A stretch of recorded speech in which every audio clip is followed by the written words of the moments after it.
Froggy के जादुई boots. एक टपटपक मस्ती भरा हवाई सफर। बहुत समय पहले की बात है। चप पचप करती एक मस्ती भरी जगह थी जिसका नाम था लिलीपैड लगून। वहीं रहता था एक छोटा हरा मेंढक, फ्रॉगी कजमपर्सन। अब फ्रॉगी कोई आम मेंढक नहीं था। उसकी कल्पना बहुत ज्यादा थी। उसे मक्खियाँ बहुत पसंद थी और वह छलांग लगाते लगाते अक्सर अपनी चड्डी खो देता था। वो कहानी फिर कभी बताएंगे।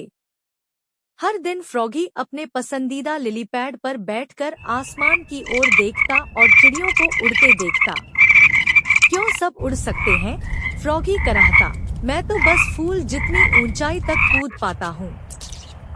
मुझे भी जूम करना है, जिम करना है।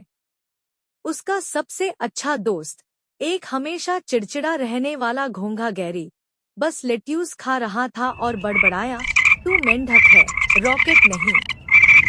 लेकिन फ्रॉगी कहाँ सुनने वाला था। उसके पंजे रोमांच के लिए मचलने लगे। जादुई खोज।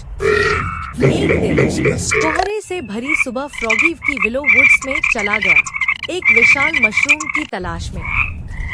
लेकिन मशरूम की जगह उसे मिला एक खोखले पेड़ के अंदर चमचमाता लाल बूटों का जोड़ा। ओ ओ, वह चिल्लाया, आंखें बाहर निकल आईं। खजाना। जैसे ही उसने बूट पहने, बॉइंग, वह सीधे हवा में उड़ गया। आ आ आ, धड़ाम, वह पेड़ से टकराया। छपाक, वह बर्ड बात में गिरा। यह तो कमाल था। फ्रॉगी उड़ चला। इन बूटों में था दम, पूरा टपकटपक उड़ने वाला दम। फ्रॉगी पेड़ से पेड़, तालाब से तालाब और गायों से बादलों तक कूदने लगा। एक बार तो वह सोते हुए मगरमच्छ के ऊपर से कूदा, जिसने नींद में कहा, बूट बढ़िया हैं, भाई। फ्लेमिंगो जो बैले कर रहे थे, उनके ऊपर से ऐसे गया कि एक बेहोश हो गया। एक उल्लू ने चिल्लाया, ये कोई हवाई अड्डा नहीं है। फ्रॉगी बोला, मैं हूँ, फ्रॉगी द फ्लाइंग मशीन। आसमान का राजा, कूद का कप्तान। नीचे गैरी सिर्फ 2 इंच फिसलकर वहीं सो गया। मुसीबत शुरू। अब फ्रॉगी मास्टर बन गया था। वो हवा में घूमता, उल्टा लटकता, बादलों में नाम लिखता। एक बार तो वह चांद तक पहुंच गया, या शायद वह एक बड़ा मार्शमैलो था। लेकिन जहां कूद है, वहां टक्कर भी है। धम्मा, पतंग से भिड़ा। बूम, गुब्बारे में घुसा। जोंक, बादल के अंदर जा घुसा जो दरअसल वालरस जैसा दिख रहा था।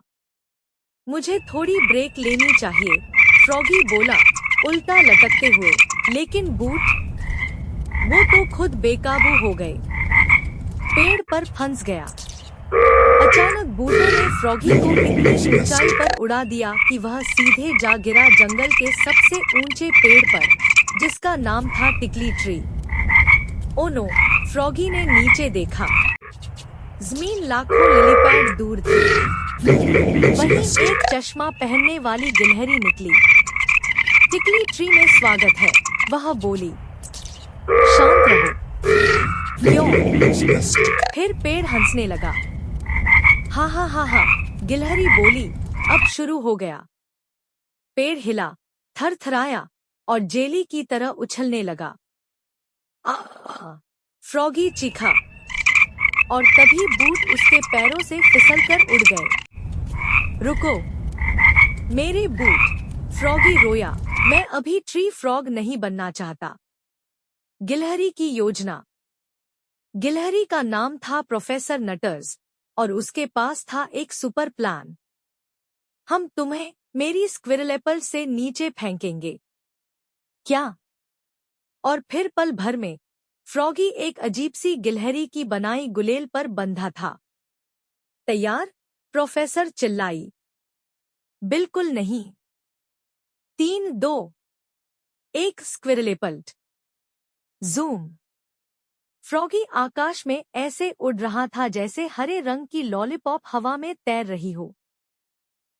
मजेदार अंत। फ्रॉगी आखिरकार छपाक करता हुआ वापस लिलीपैड लगून में आ गिरा, सीधा गैरी की सलाद पर। गैरी बोला, वापस आ गया? बूट खो गए, फ्रॉगी कराहते हुए बोला। अच्छा हुआ, तू उड़ते हुए आलू जैसा लगने लगा था। और तभी बॉइंग, बूट खुद उड़ते हुए वापस आ गए। फ्रॉगी ने उन्हें पकड़ लिया। अब वह उन्हें देख रहा था, फिर आकाश को, फिर गैरी को। अब क्या करेगा? गैरी बोला। अब फ्रॉगी मुस्कराया, मैं इन्हें सिर्फ थोड़ा ऊपर कूदने के लिए पहनूंगा, जैसे एक लॉक के ऊपर या एक ऊंचे सैंडविच के लिए।